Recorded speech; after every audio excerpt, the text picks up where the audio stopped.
I grew up around poverty in a single-parent household. I attended failing schools and an education system that was a dropout factory.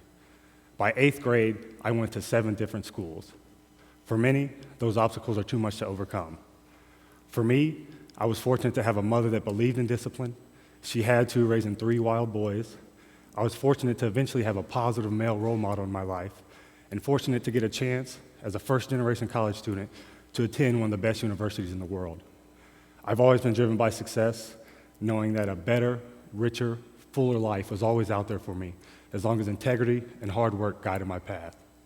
It didn't take long, though, for me to realize, from my friends, my teammates, and people all around me, that my trajectory was the exception, not the rule.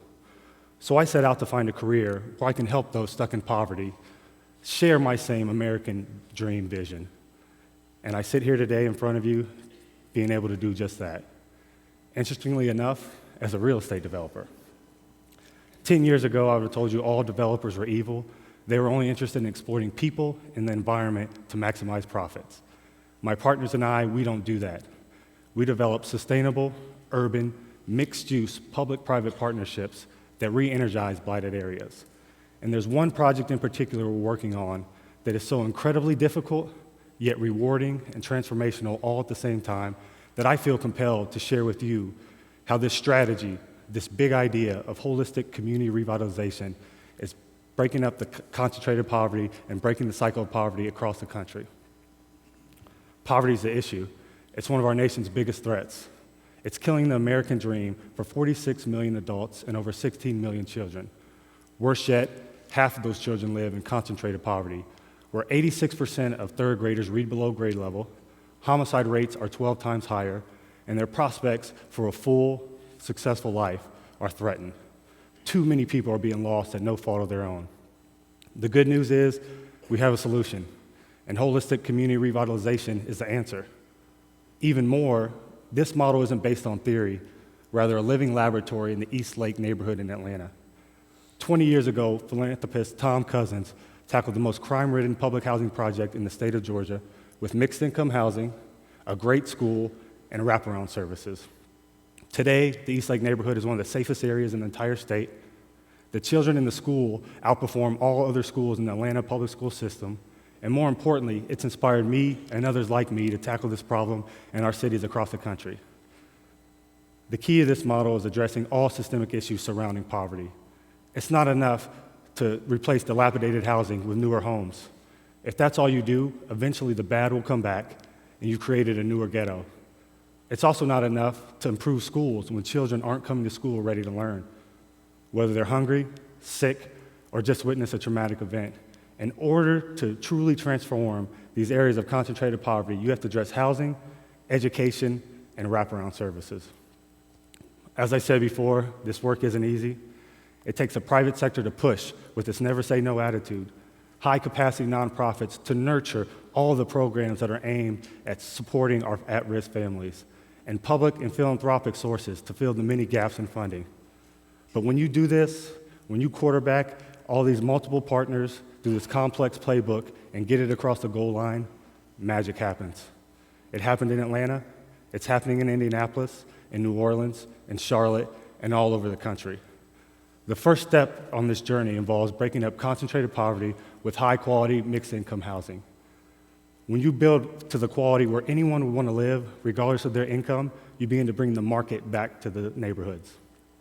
But we've learned great housing alone won't bring mixed-income families back. Unlike those stuck in concentrated poverty, middle-income earners have a choice as to where they live, and that choice often centers around where their children will go to school. That brings me to the next critical piece of this model, education. We all know education is the key to lifting people out of poverty. Creating high-quality schools with talented teachers that teach longer days during longer school years is the only way to close the education gap in our country. It turns out these middle-income earners that make our model work, they also like to send their kids to these great schools. We're talking early learning center, cradle to college and beyond in the same neighborhood. Here in Indianapolis, we have an early learning center, an award-winning elementary school, a high school that was built from an abandoned grocery store that sat empty for 10 years. They've graduated 6 classes, and every single graduate has gone on to college. We also have an adult charter school that focuses on assisting high school dropouts with attaining an actual high school diploma and job readiness skills. All of these options are offered to our families at no cost. Imagine a scenario where a young single mother, born into poverty herself, takes her child to school in the morning. She then goes across the street and furthers her education at an adult charter school. She picks up her daughter, they go back to their safe, beautiful home, and they study together in the evening. That's breaking the cycle of poverty, and that's happening every day here in our project in Indianapolis. But great housing and great schools require wraparound services, health and wellness opportunities to promote economic mobility. By educating our families on healthy lifestyles, financial literacy, and something as simple as readily available transportation options, we begin to touch folks stuck in intergenerational poverty and keep them moving forward. That's the model. Education, housing, and touch points all throughout difficult times of life. That's how you change a neighborhood. That's how you break the cycle of poverty.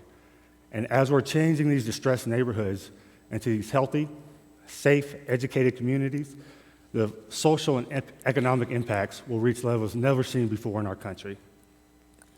If you can't tell by now, I have an inspiring job. I couldn't be more proud of the work we're doing because we're changing lives. We're bringing the American dream back within reach to those most at risk of being lost.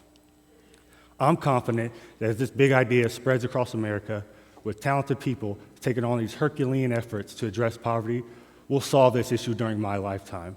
No longer will the situation you were born into determine your outcome in life. But it starts with you, those in the audience, those watching this video. Next time you're driving through your city, through neighborhoods that have suffered the effects of poverty, don't lock your car doors. Roll down your window. Inquire about that abandoned grocery store and how it can be turned into a community asset, an area of learning and opportunity. Engage your local public officials in a strategy to revitalize the area by focusing on all of the needs of its residents.